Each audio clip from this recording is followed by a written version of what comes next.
They don't have to. Thank you.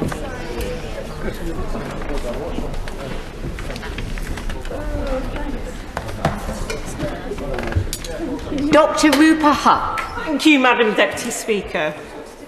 Everyone should have the same opportunity to lead a healthy life, no matter where they live or who they are. So said Public Health England in 2017. But in reality, your socio-economic and environmental circumstances will determine this. Health inequalities aren't just about clinical disease, but well-being and a whole cycle of complex interacting factors: your income, education, housing, environment, experience of discrimination and sharp-elbowedness, if there's such a word. All these are unevenly distributed amongst the population, and the playing field is far from level. And this government has been widely condemned by the BMA, numerous pressure groups, royal colleges and professors for its U-turn on its 2021 commitment to publish a white paper on health disparities. The ex-Deputy Director of Health Inequalities at the Department of Health, who's now at the King's Fund, David Buck, called it the latest example of repeated political failure to tackle the widening inequalities that leave thousands of people suffering and dying earlier than they need to. Now, if we're talking North West London, I'm taking the sort of administratively health definition of that. So that comprises suburban Ealing, Brent, Hillingdon, Harrow, Hounslow, plus the more inner city Kensington and Chelsea and Hammersmith and Fulham. And at first sight, this bunch of places looks to be an affluent chunk of both the capital and the country, and it's got a population of 2 million plus. But on closer inspection, those 8 boroughs covered by its health board, its ICB they're now called, contains huge discrepancies both within and between in terms of life expectancy, ethnicity, income, and also those multiple determinants behind headline health issues. Big ones locally include diabetes, cardiovascular, maternity, and mental health services. And its own integrated care board had a decent addressing inequality strategy last year, which identified all these things. So, what's class got to do with it, as Tina Turner might have said?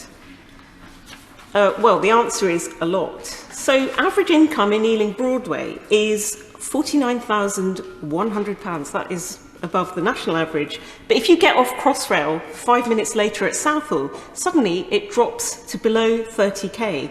That is £20,000 down in a couple of tube stops. And a man in Chiswick W4 will live, on average, until over 82 years, but that is still 5.8 years longer than in neighbouring South Acton. One is the postcode W4, the other is W3. And if any of these people have got serious mental health conditions, then you'd have to be subtracting 15 to 20 years from these totals. And North West London, demographically, it's got a young population, but it's also got worryingly long wait times for CAMS appointments, child and adolescent mental health service appointments. And every parent, all of us know how children were affected by lockdowns in lost learning, socialisation and mentally.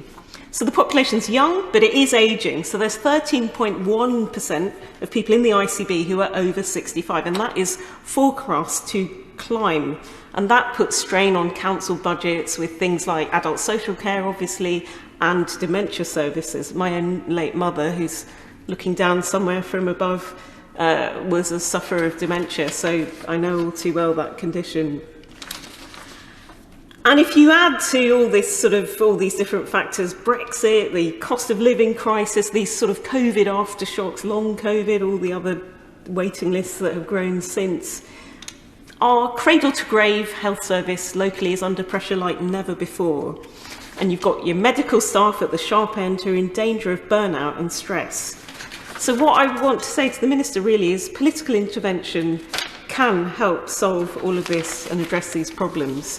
So North West London is ethnically diverse, and that's seen in disproportionality. So diabetes, for example, 164,435 people in North West London are living with it.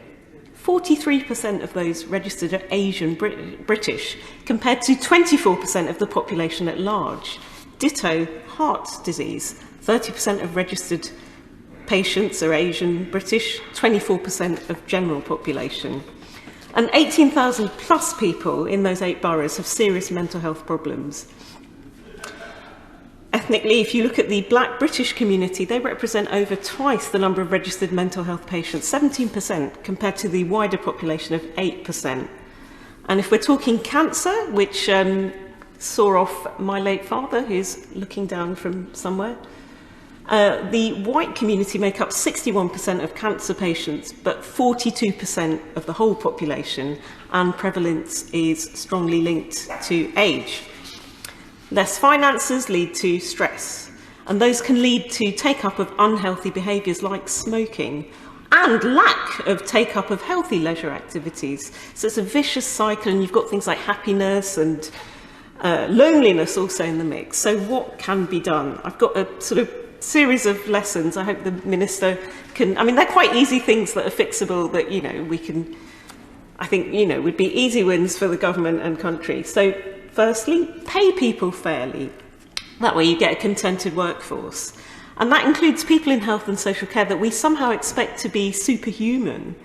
We've seen junior doctors, paramedics, and for the first time ever, nurses out on strike. When not that long ago, all of these people were hailed as heroes. And it was a common sight to see those sort of rainbow drawings with thank you NHS in our streets. We've clapped for carers, but actually that poorly paid adult care sector, which is sort of private companies through council provision, is non-unionised, and it's too unorganised and zero-houred to even be able to withdraw their labour. And just, I mean, this title of this debate, Health Inequality in North West London, I emailed it round to a few people, including a very respected retired consultant at Ealing Hospital, and his answer was, I never needed to supplement my NHS income with private work in my day, but I understand the younger lot do, a lot of the younger generation. I mean, so again, that shows how this question can be interpreted differently by different people, but I mean, it shouldn't have to be that way, that NHS employees are having to bump up their wage through other means. So, also, resource councils sufficiently. So Ealing have developed a great healthy lives strategy and even a racial equality commission after George Floyd. So I thank Councillor Josh Blacker and Councillor Aisha Raza for those two. But when 6 out of 10 of every pound that Ealing had in 2010 is now gone in local government cuts, they're facing a rising population. They're expected to do more and more with less and less, because public health has been added to their brief. And, you know, this sort of means cutting of corners. Some boroughs, for example, have stopped smoking cessation, which we know that that's declined smoking in the population, but it is still the biggest avoidable risky lifestyle factor everywhere. Next lesson, stop reaching for facile solutionism. You know, this sort of need for, well, also target culture. It can have perverse outcomes. Like, you know, if you vow to reduce waiting lists and then there's no sort of treatment available at the other end, or the unintended consequence of patient choice at Central Middlesex Hospital Eye Department. I visited there and was told that private providers cream off some of the easy cataract work, and, you know, the typical patient, a majority white elderly patients. So they're opting to do that because they can, and it leaves the NHS with unaffordably big bills. Plus, all the complex sight-threatening procedures whose patients are commonly BAME people, minority ethnic. So things like glaucoma and diabetic eye disease. They're left with all the difficult stuff. And it also means that junior doctors training in hospital are not able to start on the easy stuff. You know, the sort of profile of their training is getting skewed. So I think that does need to be addressed. It's an unintended consequence. And we should be under no illusions that backlogs were actually present pre-COVID. Next lesson, go out to communities and housing estates. As both Ealing and Camden have got, I've seen, and there's an HIV bus, a diabetes bus, they go into estates, respectively. And that's a better way round than expecting those hard-to-reach populations to come to you. Lesson number 5, I think we're up to 5 now. Listen to the person at the front line, not just the man from the ministry. So London has a GP crisis, and it needs addressing by consulting with them rather than imposing solutions in the face of their rising workload and shrunken workforce. So one local practice in Ealing I spoke to had architect costings, planning, permission, all these things drawn up to renovate their premises in order to reflect, bring it up to scratch and accommodate the way that their patient list has grown in a decade from 3,000 to 9,000. But under current regulation, although they're at capacity, they're not allowed to refuse anyone, and NHS estates say they can't pay the rent. A partner there said, frankly, there is no estates strategy. We're just being asked to suck it up. We're at full capacity until we reach breaking point. In the meantime, our landlord could serve us notice any time, putting nearly 10k patients at risk. Number 6, look at the profile of disease and trials. Recognise that the woman in the white coat can know better than the man in the grey suit. So Christiana Diner, the NHS ophthalmologist consultant of those aforementioned eye-threatening conditions I talked about in Ealing, Brent and Harrow. Her research is award-winning, but she's got a bit of a problem when the BAME population, minority ethnic people, are underrepresented in the clinical trials, because you get an incomplete picture if only the white well come forward. And it jeopardises the results being applicable and treatments effective to all the target populations. So some work could be done there. And we've seen many local services withdrawn, so maternity, paediatric, stroke and mental health beds gone from Ealing. Even if we accept, and I'm familiar with the argument that bureaucrats make, that the insistence that, you don't need a facility at the end of your road if there's a much bigger, better one slightly further away. If we accept that, then let's make sure that when facilities do get consolidated, which is the language, it's no good if there's no public transport to get there. So conduct mandatory mapping. Penultimate message, stop blaming individuals, which sometimes government messaging has a tendency to sound like. We're the most obese nation in Western Europe. Simon Stevens once said it threatens to bankrupt the NHS. Yet the official rhetoric somehow kind of presupposes that this is a choice, when if you're time poor, you're cash poor, you're feeding multiple mouths, working multiple jobs, the ultra-processed, high-fat, sugar, salt, unhealthy choice tends to be the most convenient and cheapest. So we could look at incentivising buying organic and fresh food, so the healthy choice becomes the easy choice.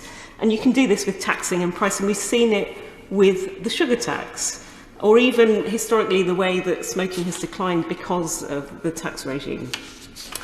Lastly, we could recognise the joined-up nature of policy intervention. So a school I was at the other day, it's a mixed ability comprehensive, not that long ago, it was in the requires improvement category. And they noticed that post-lockdowns there was such a sort of glut of obesity amongst their pupils that now they provide free breakfast for all, free Chromebook for all, and voluntary basketball at 7:30 a.m.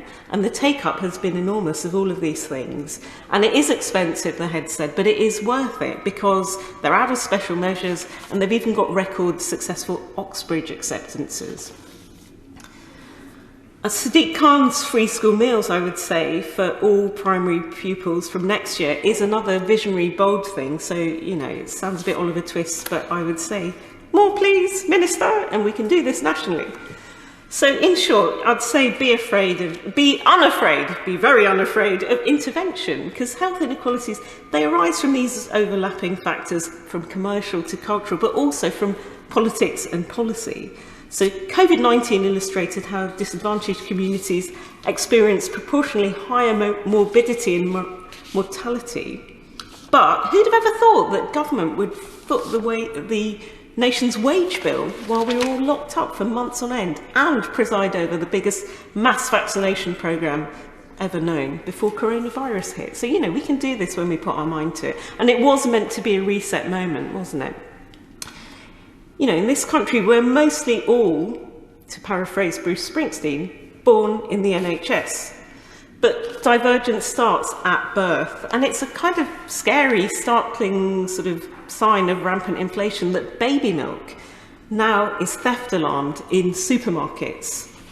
Professor Michael Marmot recently stated in the newspaper that a proper start in life is so fundamental that this powdered formula stuff should be free on prescription for those forced to shoplift it. I mean, it's an idea. I don't think it's been taken up by any political party, but it is a kind of thinking out the box solution.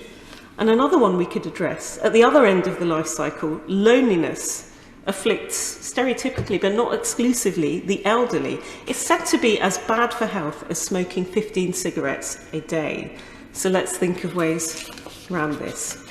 And apparently it's even worse and more isolating for BAME communities, despite, you know, this stereotype we all have that they all live in extended families. The North West London data shows it's really bad there, but I mean, it's bad everywhere. So, you know, while unprecedented food and fuel prices have been attributed by this government, it's down to Putin. I think in reality, the perma-crisis we inhabit flows from political choices, a decade plus of austerity, chronic underfunding of public services, starved of cash by Cameron and Osborne. But, you know, we're beyond that now. So let's, you know, to repeat, I would say strategizing shouldn't equal stigmatizing people, implying that they're the problem. So to conclude, when you drill down, it's difficult to find issues that do not contribute to health outcomes. I do an advice surgery every week, and people come and they show me pictures of mould and damp. I think it's been on a death certificate from the end of last year for the first time. We've seen air quality on a death certificate as well. So well-designed, quality, affordable housing directly impacts physical and mental health. Ditto access to things like green spaces, play spaces. And just while I'm here, we have got longer than we thought because it's not 10 o'clock. If anyone saw that, there was half a page in a Murdoch newspaper today. It was a big attack thing on little old me in conjunction with a proposed housing scheme in Ealing, which is not to go ahead now. I mean, it's quite a bizarre article because I didn't know it was coming, a whole half-page rant about this. But I would say that, well, first of all, everyone here knows MPs do not decide housing applications or policy. But that particular one, a private developer, it was a developer-led thing, pulled out because they wouldn't pay for the post-Grenfell fire safety measures that are now law. It would have made their thing. They didn't want to foot the bill for that. And I do think, as a West London MP, neighbouring borough to Kensington and Chelsea, the enormous avoidable loss of life we saw there, you know, never again. We should never scrimp on fire safety. Anyway, I said I was going to conclude. I didn't even get to removing maternity functions from Ealing Hospital, which is in Southall, when preterm deaths in pregnancy are 4 times as much by black mums as the population at large, or how poorer communities living by main roads breathe more polluted air.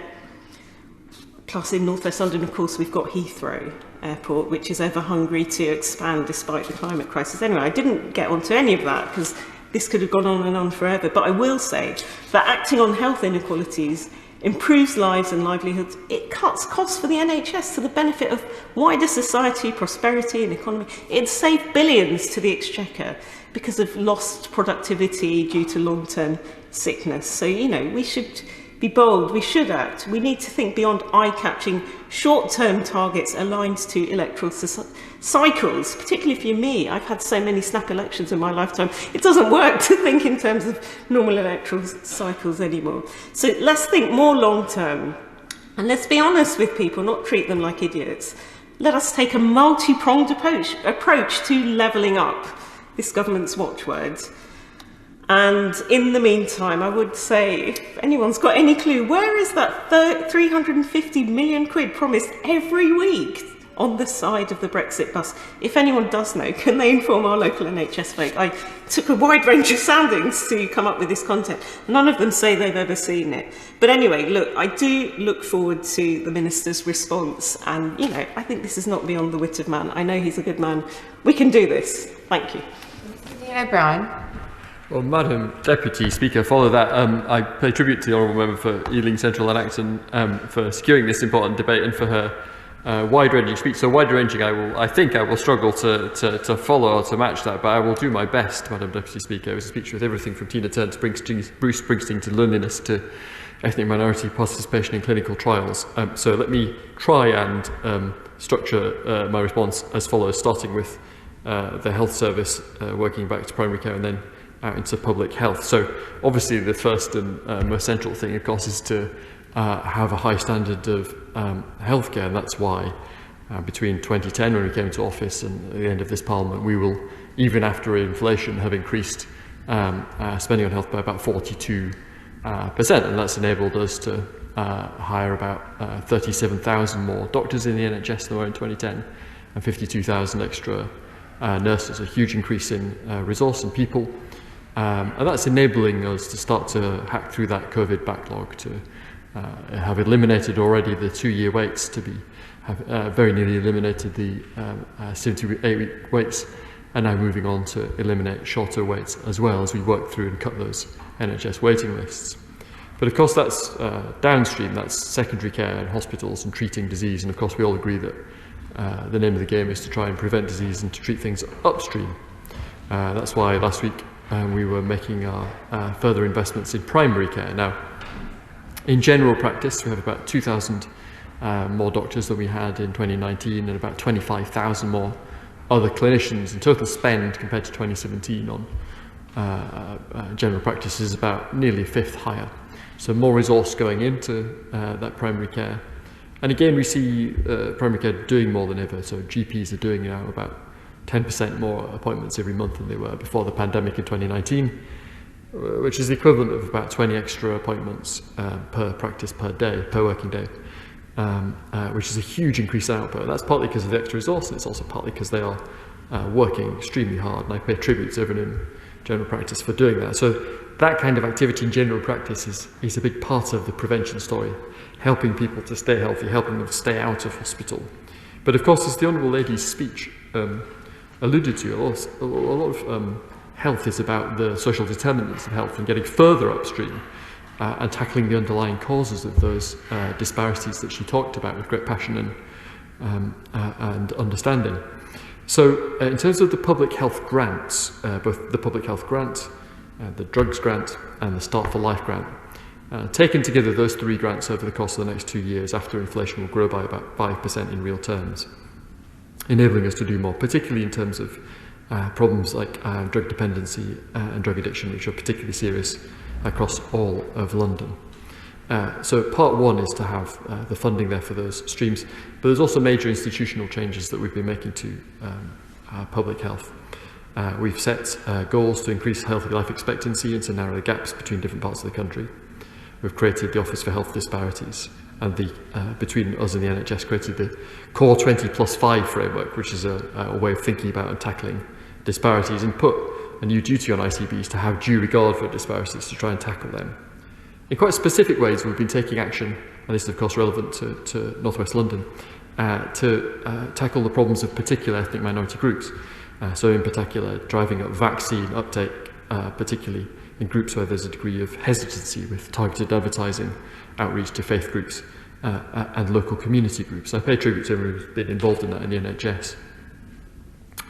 We've been tackling the challenges thrown up by energy, which I'll come back to, and also social housing, and the Honourable Lady was quite right, particularly in West London, to raise that. And I pay tribute to my honourable friend, the Secretary of State for Levelling Up Housing Communities, for the vigorous action that he is taking to tackle some of these challenges, with the social housing bill, the decent homes standard being extended to the private sector, and the action that he is taking to make developers pay to clean up the mess that they themselves caused, and to make sure that we never have Grenfell again. So action being taken across a wide range of areas. Let me just delve into a few of them in the time remaining, Madam Deputy Speaker. So on drugs, across Home Office, Ministry of Justice and Department of Health, we're investing about 900 million extra in the drug strategy, which will grow local authority funding for treatment by about 40% between 2021 and 24-25 and create about 50,000 extra places in treatment.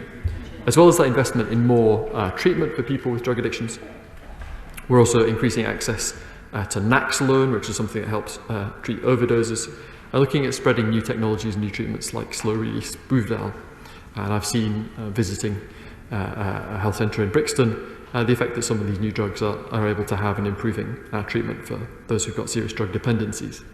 But of course, again, on this point about getting upstream, our Start for Life programme is a major investment in new and expanded family hubs in about 75 local authorities. It's a universal offer in those areas. It combines peer support for breastfeeding, help for those who are difficult to help, and lots of face-to-face support with things like mental health. So right from the very start, as the Honourable Lady mentioned, trying to improve those disparities that emerge at an early stage. But going across the life course, we're also taking action to prevent some of the most important major conditions, and our major conditions paper, which succeeds on from the Health Disparities White Paper, will be saying more about this.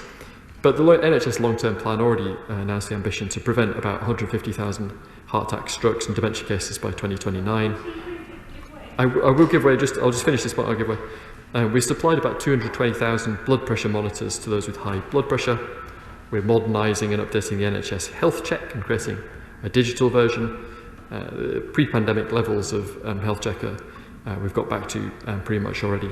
But we're setting out more about the prevention of these major kind of conditions in that forthcoming paper. I'll give way.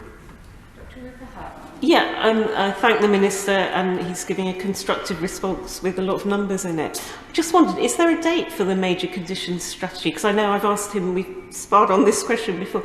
It does feel that the Health Disparities White Paper, I think at the time the Secretary of State, which is 2 Secretaries of State ago now, said that we should level up by health as well as levelling up economically. It does feel a bit of a watering down, and it's yet to see the light of day. Do we know when it's coming out? Madam Speaker, there isn't actually a date for it yet, but it will be out relatively shortly. But the reason why we're tackling the major conditions is that, of course, these health disparities that we are all concerned about are not mediated by magic, they're mediated by physical things that happen, and first among them is probably smoking.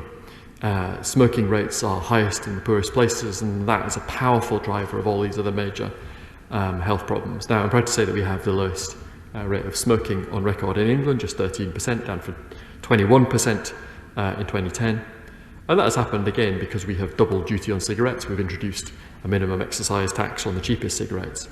And recently we announced measures to go further, so we're offering 1 million smokers help to swap to stop, as they say, by giving them free vape kits, because that's so much less harmful. And we're also going to be introducing a financial incentive worth about £400 for all women who are pregnant to quit smoking. And there's still a shocking number of people smoking in pregnancy, particularly in areas of higher deprivation. And that builds on some of the things that the NHS is already doing, including the rollout of carbon monoxide testing for people who are pregnant and smoke, and some of the other innovative things that have been done at a local level. The other big way that these health inequalities are mediated is, of course, through obesity. Much higher rates of obesity in poorer places for the reasons that the Honourable Lady set out. And of course, she already mentioned some of those things. She talked about the so-called sugar tax, the soft drinks industry levy, as absolutely not a single person ever calls it, which has cut average sugar content in effective drinks by about 46% since we brought it in. We've introduced calorie labelling for out-of-home food in cafes and restaurants. Brought in location restrictions for less healthy food from October 2022. Bringing in the advertising watershed coming in 2025. We spend about 150 million a year on the healthy food schemes like school fruit and veg, nursery milk, Healthy Start and so on. We spend about 330 million a year on school sport and the PE premium. And through the Youth Investment Fund, we're spending about 300 million on 300 new facilities for youth activities. And we are also investing about 20 million a year on the National Child Measurement Programme, which is all about trying to note these problems at an early stage and nip them in the bud. Now, in the Honourable Lady's speech, she talked about the challenges thrown up by the war, or rather the Russian invasion of Ukraine, and the effect that that's had on the cost of living. And again there we're taking decisive action. We're spending about 55 billion to help households and businesses with their energy bills, among the highest support plans in Europe, the most generous, paying about half of people's bills over the winter, I think. On top of that, of course, we have action directly to help the cost of living for people who are less well off, including the £900 cost of living payment for about 8 million poorer households, the largest ever increase to the national living wage for about 2 million workers, and so in total spending about 26 billion on cost of living support next year. So taking action on energy, but also, of course, at the same time, taking further action to improve the quality of rented and social housing through the social housing bill, and to invest more in energy efficiency so it makes people's homes cheaper to heat. Madam Deputy Speaker, I've tried to tackle some of the subjects that the Honourable Lady raised in her speech, which I thought was really interesting to listen to and covered many subjects. I won't be able to tick them off, all of them, this evening, but it was a pleasure to hear about some of her thoughts and ideas, and a pleasure to commend some of the action we're taking to the House, Madam Speaker. The question is that this House